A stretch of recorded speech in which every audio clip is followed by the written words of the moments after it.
welcome back to my channel.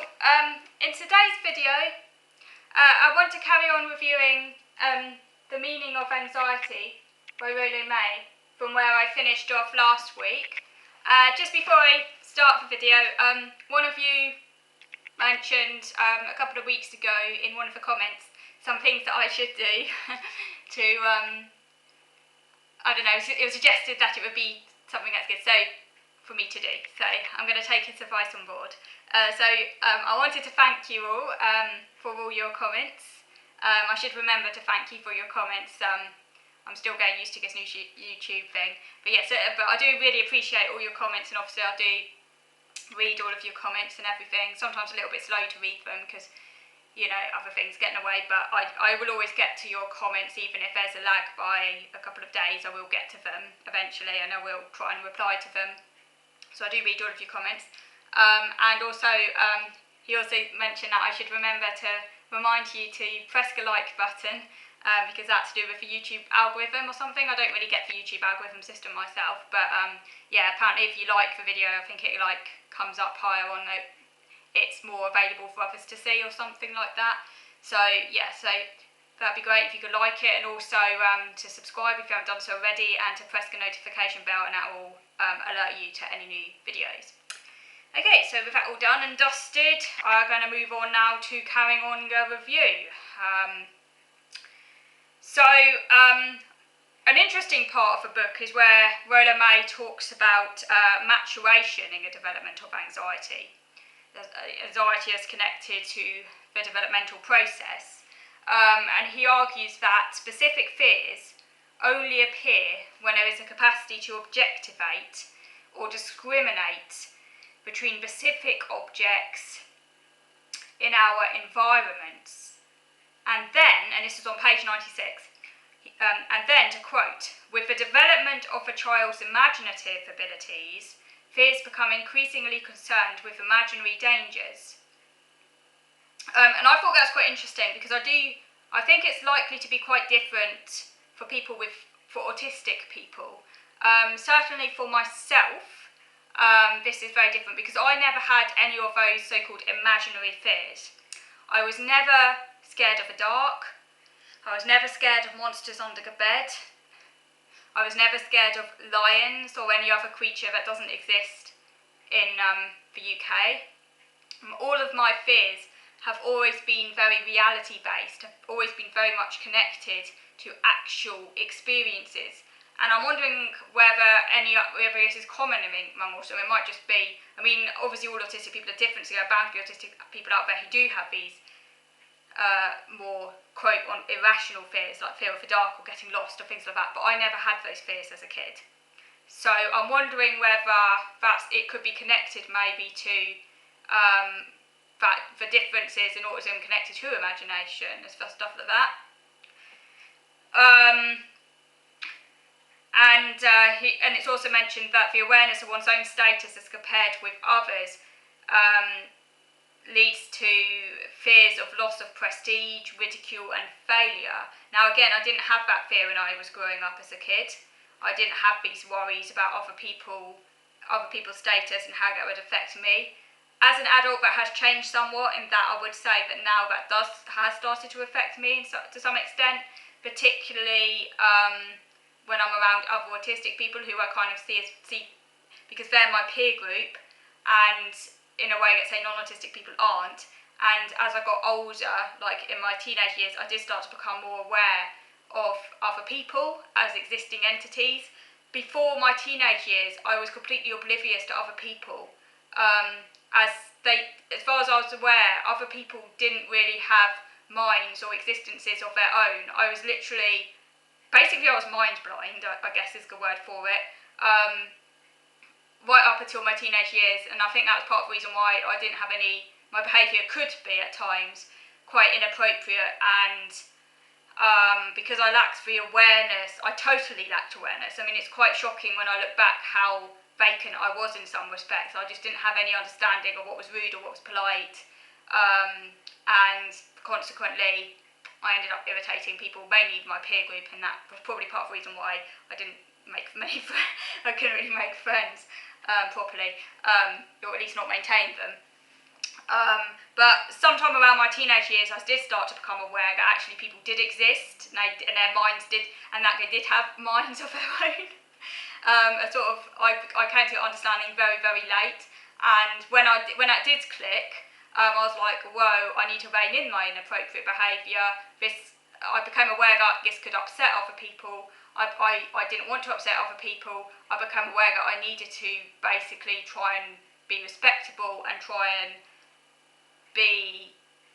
act in accordance with the social rules, which at that stage I started to realise actually existed for a reason.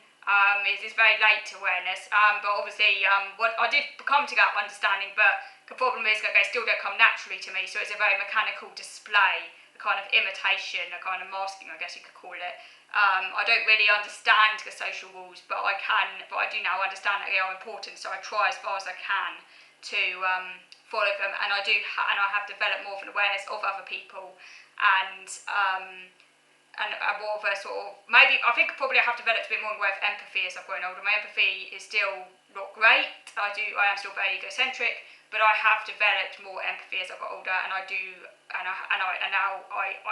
it's kind of gone maybe a bit the other extreme, where I'm now almost like hyper aware of other people, and I therefore get very worried about my status in comparison to them.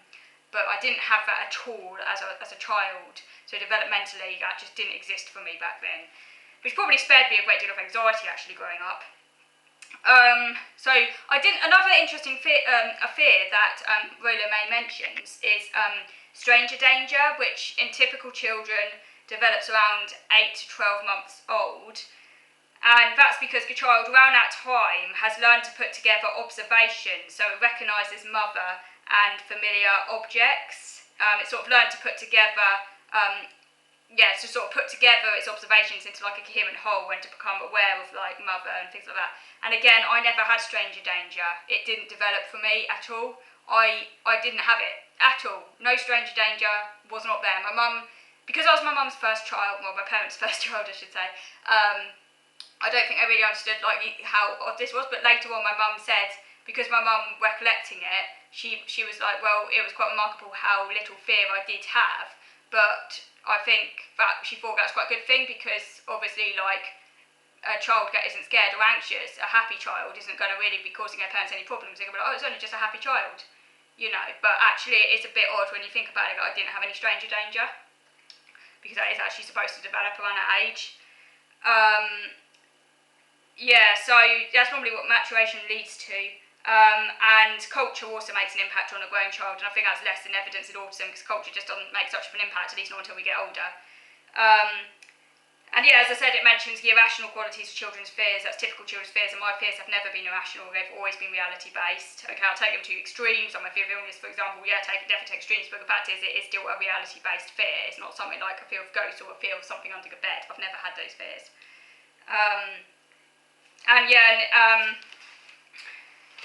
Because in typical children, it's mentioned how there's a discrepancy between the worst things that have actually happened in their lives, for example, illness, and the things that are feared. So they often didn't fear, like, say, dogs, but remote animals like lions that you don't get in the UK, or at least not out in the wild.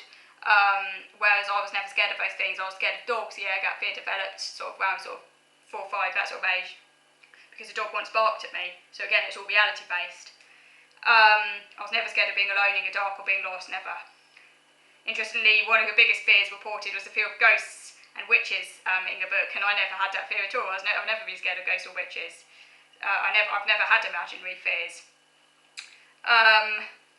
It suggested that fears might be a displacement masking anxiety, so projection onto imaginary objects, so it's masking something deeper, but that never happened for me. All my fears have been kind of amenable to reassurance and logic to some extent.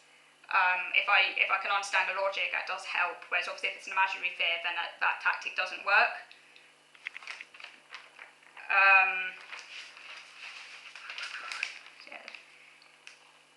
And as I said, and I did mention this earlier as well, anxiety, unlike fear, has as its core uncertainty and lack of controllability. The symptoms of anxiety provide the solution to the pain of anxiety, and the symptoms are learned because they are anxiety reducing. So there's a danger signal, a stimulus, and the response to that is anxiety, which is learned behaviour. The symptoms are a solution because they've been reinforced because they reduce the anxiety. Anxiety is basically a kind of conditioned form of a pain reaction, which makes sense because anxiety does feel a lot like pain. Anxiety is the anticipation of danger, so tension and pain that's what anxiety is. It's like a conditioned form of tension and pain. And any behaviour, symptoms which reduce anxiety is rewarding, so the behaviour is learned, so that then obviously reinforces the symptoms.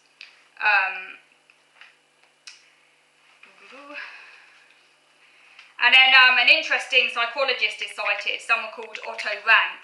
Otto Rank says that the life fear is anxiety at going forward and becoming an individual, while the death fear is anxiety at going backward and losing individuality.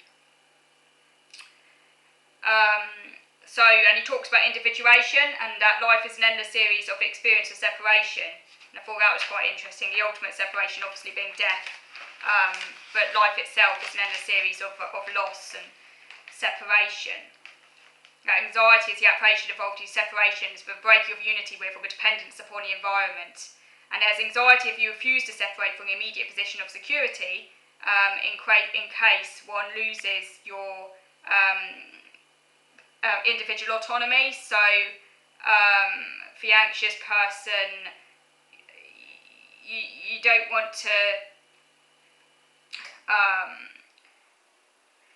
there's that fear, the death fear of being sucked up into a greater whole, into the group, as well as the life fear of going forward, and these two are often in conflict, which I thought was quite interesting. Anxiety is the original state. Before fear develops, you have anxiety. It's an undifferentiated feeling of insecurity in the infant.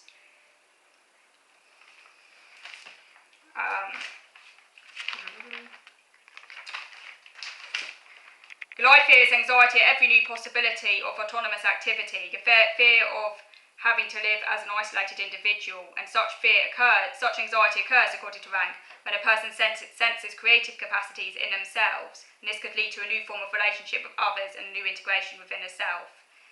But such creative possibilities bring the threat of separation from previous forms of relationship.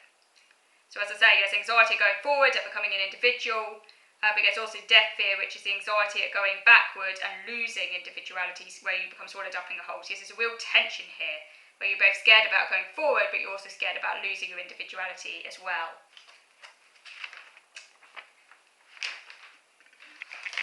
Okay, so I'm going to move on to video number 2 now to carry on this review. So moving on to video number 2.